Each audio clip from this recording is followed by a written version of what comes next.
Hello বন্ধুরা, আসসালামু আলাইকুম। Welcome back to my channel. তো এখন বাজে সকাল 10টা। তো আজকে মেয়ে স্কুলে প্রোগ্রাম আছে 10টার সময়, ওদের তো সকাল স্কুল, এই জন্য তো মেয়ে খেয়ে নিয়েছে, তাই ও রেডি হতে হতে আমি একটুকু খেয়ে নিচ্ছি। তো এখন ওকে স্কুলে ছেড়ে এসে আমি চলে আসলাম একটু ছাদে। সকালে ওকে স্কুলে পাঠাবার আগে আমি কিছু কাপড় কেচেছিলাম, সেই কাপড়গুলো মিলে গেছিলাম। তো একটু মেঘের অবস্থা খারাপ, একবার রোদ একবার শুকনা, মানে বৃষ্টি বৃষ্টি ভাব। তো ভাবলাম একটু উল্টে দিয়ে এসে দেখি কাপড় চুপড় নিচে পড়ে গেছে, ওদিকে উড়ে চলে গেছে। তো ওগুলো সব উঠালাম, আর যেগুলো একটু ভিজা ভিজা আছে সেগুলো সব উল্টে দিচ্ছি। তো এই রকম করে সব কাপড় উল্টে দিলাম। আর তোমার মেঘের অবস্থাটা দেখো, এক্ষুনি রোদ ছিল, আবার দেখো কেমন ছায়া ছায়া হয়ে গেছে। তো ভাবলাম ছাদে যেয়ে কাপড়গুলো উল্টে নিই। সব শুকনো হয়ে গেছে, একটু একটু ভিজা আছে, তো জলটা আসার এখন সম্ভাবনা নেই। তো ততক্ষণ ভাবলাম একটু শুকনো হয়ে যাক। আর একটা চাদরে যে শুকনো হয়ে গেছে, আমি ভাবলাম ওটাকে নিয়ে চলে যাই। তো এটাও শুকনো হয়ে গেছিলো, ওই যে উড়ে যে পড়ে গেছিলো। তো ধারগুলো একটু ভিজা ছিল, ভাবলাম এটাকে একটুকু রেখে দিয়ে একসঙ্গে সব তুলে নেব, সাইডগুলো ভিজা আছে এই জন্য। তো ওই জন্য একটুকু মিলে দিচ্ছি যে থাকবে। প্রচণ্ড জোরে বাতাস দিচ্ছে, দেখেই বুঝতে পারছো কাপড় চোপড় এই কারণে পড়ে যাচ্ছে। তো এরপরে আমার কাপড় হয়ে গেছিলো। আমি এবার ছাদের ওই পাশে যে আমি দেখলাম একটু রাস্তায়, তারপরে আমি চলে আসলাম। তো দেখো রোদটা একটু কিন্তু উঠেছে, আর বাতাসটাও দিচ্ছে খুব সুন্দর, মেঘলার ওয়েদার, খুবই ভালো লাগছে। আর এদিকে দেখো আকাশটা কিন্তু অন্ধকার হয়ে এসছে, জলটা আসবে মনে হয়। আর মেঘের ভিউটা দেখো, খুবই সুন্দর, খুবই ভালো লাগছে। তো এই দেখো, দেখি মনে হচ্ছে যে একটু রোদ রোদ আছে। তো চলো, আমি চলে এসেছি রান্না করতে। তো এখানে দেখো লাউ শাক, এটা চচ্চড়ি করব।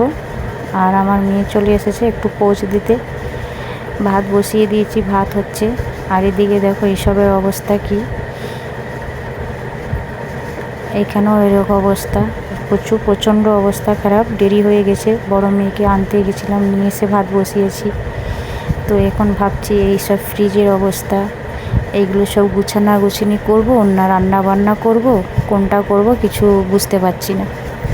তো যেহেতু রান্নাটা তো আগে করতেই হবে, তারপর নাই গুছানো যাবে। তো আমি মাছ নিয়ে নিয়েছিলাম। দেখো এটা কি মাছ বলো তো, কমেন্ট করে জানাবে এটা কি মাছ।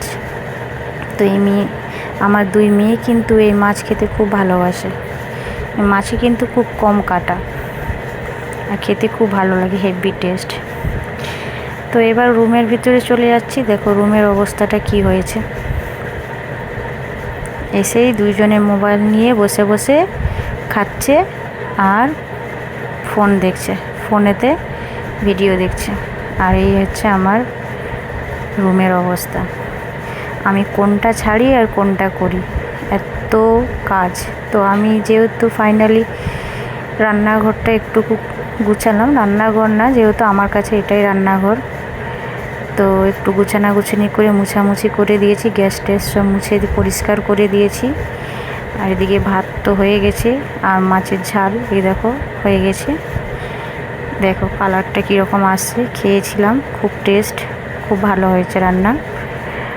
আর এটা হচ্ছে সেই লাউ শাক চচ্চড়ি, যেটা বোনাতেছিলাম, তোমাদেরকে দেখাচ্ছিলাম। তো এখনও হয়নি, তো হচ্ছে, এখনও কিছুটা বাকি আছে হতে। সরষা দিয়ে চচ্চড়ি করছি। আমার কিন্তু লাউ ডাঁটা চচ্চড়ি খেতে খুব ভালো লাগে। আমাদের আজকে মেনুতে এটাই ছিল, ভাত, লাউ ডাঁটা চচ্চড়ি, আর হচ্ছে ওই মাছ এর ঝাল। দুটো রান্নাই খুবই ভালো হয়েছিল, খেতেও খুব টেস্ট হয়েছিল। তো মেয়েরাও খেয়েছে। এরপরে খাওয়ার পরে আসছি, রান্না বান্না হয়ে গেছে।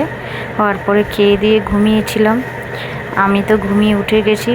তো মেয়েকে একটু লেবু জল করে দিয়েছি, একটু কাশি হচ্ছিল পেট গরমে, তো এই জন্য খাচ্ছিল।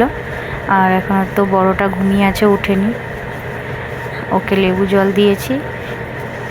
তো লেবু জল কি কাশি হলে এই ভালো খেলে কি ভালো, এটা কি আমাকে কমেন্ট করে জানাবে তো, কাশির জন্য ভালো কিনা। আর আমি একটু লিকার চা বিস্কুট নিয়ে নিয়েছিলাম।